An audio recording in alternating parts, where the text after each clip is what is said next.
Hey, what's going on, guys? All in channel, host Sega Forever. Just want to do a quick rant. As you can see by the title here, Xbox's 2022 lineup feels as desolate as it did in 2017. And of course, they're talking about the Xbox Bethesda game showcase that we played on Sunday, June 12th. Right, and as they watched this thing, which I'm assuming they watched it, I mean that's the impression I'm getting from these guys. Right, this is the take that they took. This is what they came away with. This was their take on that show. Right. Over an hour worth of gaming content. This is what they came away with. Right. Forget all the 30 games that they showed. Forget all the content that they were showing, updating the games that are destroying it on Game Pass right now for Microsoft. And I'm talking, look, if you like the games or not, doesn't matter, dude. I'm talking about they have to update these like Sea of Thieves, right? Showing Forza again. You know, of all the stuff that they showed, finally gave people gameplay of Starfield. You know, finally showed gameplay of Redfall, which both of them look pretty awesome.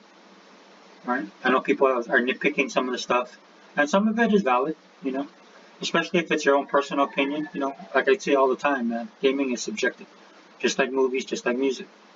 Right? So if you have a legitimate complaint, like for me personally, when I look at Starfield, I had no problem with the game, but for me, I would like I would have liked to have them show a little bit more of space exploration, because that's one of the things I'm looking at in playing the game. You know, I played all the Fallout games, right? And I like all the Fallout games. And there's stuff that they're doing in there that looks like it's going to be like a Fallout game in space. Though I'll have to say there's some things they're switching it about, and until we play the game, we won't actually know. But the one thing that got me excited, right, was when they mentioned the thousands of planets. Because while everybody's joining factions or fighting for stuff, I know that's part of the game. For me personally, what I want to be doing with Starfield, I want to be out in the open space. I want to be exploring. That's what I want to do. And when you're telling me you have 1,000 planets, right? That's something that I'm really looking forward to. Now, a lot of people are nitpicking in the sense of, well, if you have 1,000 planets, is it too big? Are they going to be able to put stuff on there? I don't know. Possibly, possibly not. But I would like to get to that point first. That's the whole reason why I'm looking forward to Starfield. When they first announced this game and they showed this trailer for it, the thing that sold me on it was the space exploration and the feeling of hope. And I'm a little bit run down on playing dystopian type futures, right? Those are games I usually like, but I play a bunch of them. So when I looked at Starfield for that first initial trailer and the announcements and stuff, it just looks like a breath of fresh air to me. Right? So that's what I'm looking forward to.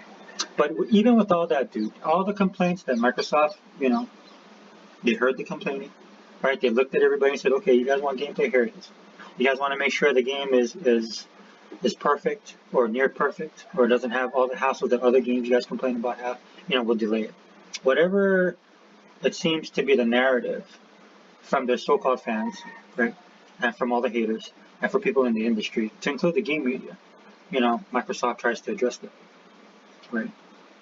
But it's never enough, dude. In fact, hat tip to E-Rock X, he did a video earlier talking about this that I watched. It was actually really good. It was him, Unlimited, and Sega Man, and they talked about this, dude. And that was the point of his whole video, talking about no matter what Microsoft does, it's never going to be enough, right? And the worst is it's from their fans, their so-called fans. That's why a lot of these guys, dude, I do not follow them at all, right? I mean, they show their true colors. I'm a person that made some predictions myself, well, not really predictions, just basically things I would like to see, right? Like for example, for the showcase, I thought it would be really cool if they would show something like acquiring another company like an EA or Sega. That was my thing. Did that happen? No. Was there a good chance of that happening? Probably not. But it doesn't matter for me. That's what I wanted to see. That's my personal thing. Now, since that didn't happen, am I sitting here crying? Am I making a bunch of videos complaining about it? No. No.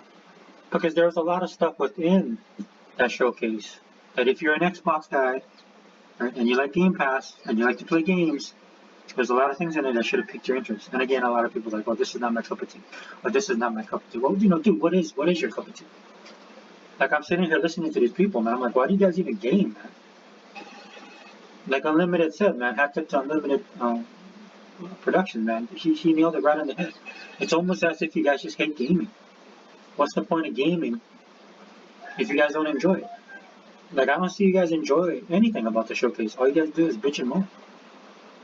I mean, that's it, pretty much. And even when you do a compliment, it's usually a backhanded compliment, right?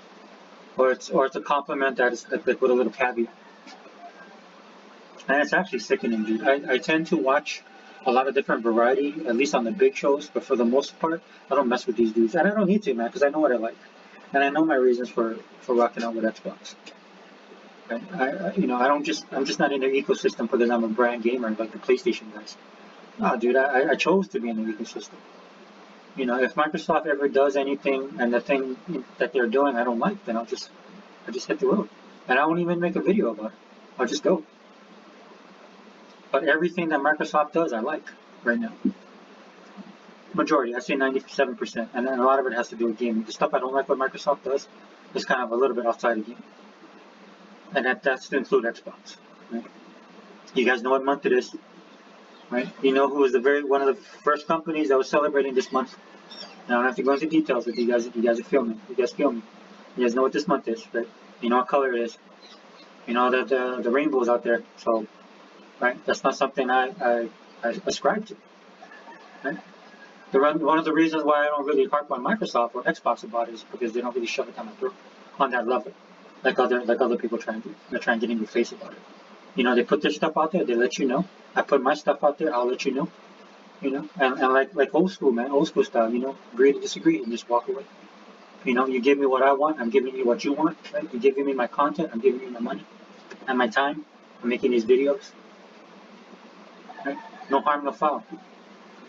Right? And I'm still within this ecosystem, right? With all of that stuff. So it just absolutely drives me nuts, man, when these guys actually reach out to you guys. Because you guys don't deserve it, I'll be honest with you. You guys lucky I'm not in charge of Microsoft. Dude, I'd be burning bridges, I'd be lighting stuff on fire. I would have put Sony down a long time ago. Because Microsoft could easily do that with the amount of money they have. And the reason why I say that, man, and I feel bad because it's not really Sony that's the problem. But I was a Sony fan way back in the day, and I'm talking about old school Sony, man, 90s Sony, the Evil Empire Sony.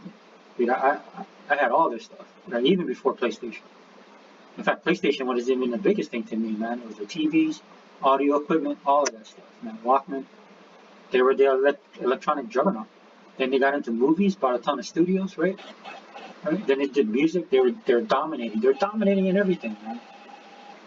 And then PlayStation came along. And the reason why they could do certain things with PlayStation, like the same thing everybody complains about Microsoft with Game Pass, is because they were the BMOC, man. They're the big man on campus. They have the money to do it.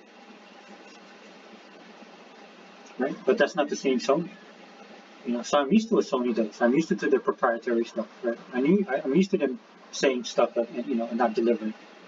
Or fudging the stuff that their systems and their electronic equipment can do. Right? So I know the company. Right? But on the flip side, their fan base is absolutely, dude, they're just irritating. They're just irritating. So in that sense, dude, if they went away, if PlayStation went away, so be it. I could care less. Right? Because they're the most hypocritical, oversensitive, toxic fan base. In fact, like I talked about this in Microsoft before, man, one thing Phil hates is toxicity. And it's something that Microsoft doesn't like, right? Like I said this on Twitter. They're like a white knight company. Right? So if they could just focus that energy on the PlayStation, because they are the most toxic fan base. Right? They are the most toxic fan base. Not Nintendo, not Xbox. It's PlayStation. The fan base is horrible. And they're still around. And they're still in denial. And it doesn't help when you have media people like this, like Digital Trends, man. Who is this? Digital Trends, I don't even follow them for gaming stuff. In fact, I don't really follow them at all. Because what's happening in media, man, a lot of these people are cross-pollinating, right? Because they need to stay relevant, right? Because they need clicks, they need views, they need to drive advertisement. It's still old school when it comes to that. It's all about money, right? So in the beginning, when places like IGN and all these people started cross-platforming, because I'm a pop culture guy on top of a gamer, so gamers included in that pop culture type stuff that I like to do, right? Like I'm talking about the showcase right now, I could easily just go into talking about Maverick, which was an awesome movie. Just saw it this weekend. Not even skip a beat, man. I just can go right into it. So when all this stuff started kicking off, right, I thought it was great because all the content that was being produced and stuff like that. But what had happened was we had a generation of gamers, who technically aren't gamers, they're raised on PlayStation, and PlayStation only. A lot of these dudes came in as normies, right? They got into gaming, and all they know is PlayStation, and everything else is trash. Dude, trust me, I'm a Sega dude. Sega forever. That's my gaming time. Right? It was like that with the Saturn. It was like that with the Dreamcast. In fact, the Dreamcast was the final straw, and that was the last hurrah right there. Before these Sony dudes just flipped the script, right? And then I went over to Xbox, and I got to deal with these guys again. But again, like I've said a bazillion times, right, on my channel and on my videos, what's the big difference, right? Is that Microsoft or Xbox is not Sega, and Xbox is Microsoft. So you can't bully the bully, if I'm being perfectly honest with you. But anyway, man, here we go, dude. This is par for the course, right?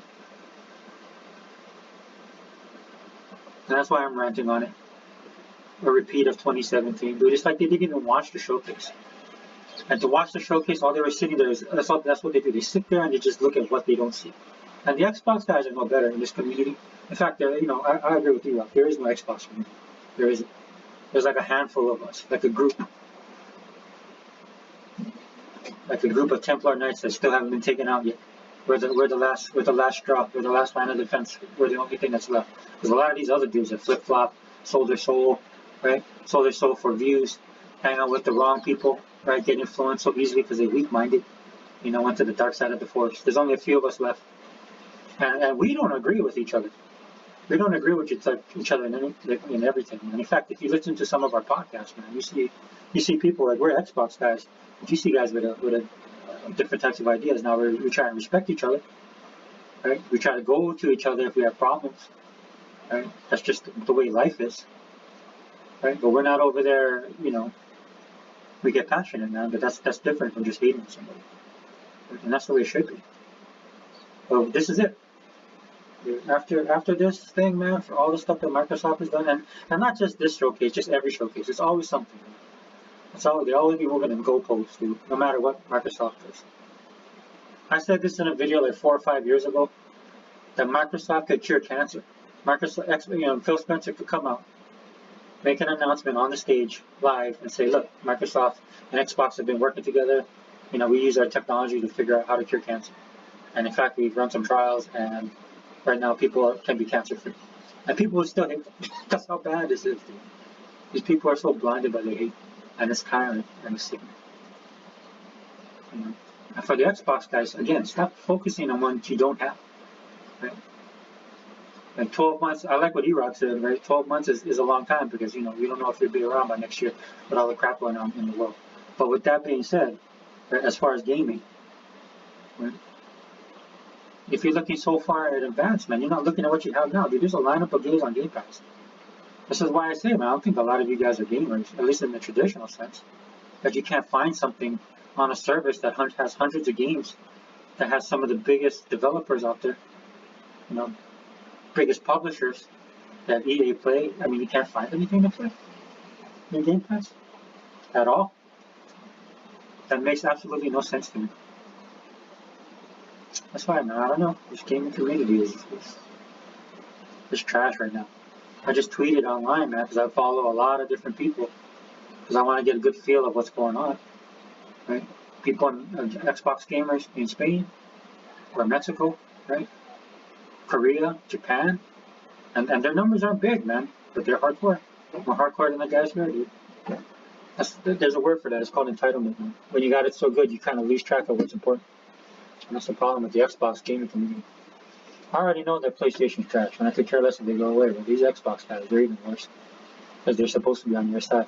Like I said, if the console war was ever a real war, you'd have to take these dudes out first, man, because they'll shoot you in the back. But anyway, sorry about the rant, but I just have to put it out there, because it's frustrating, and I don't care anymore. So, on the channel, Sega Forever, I'm out.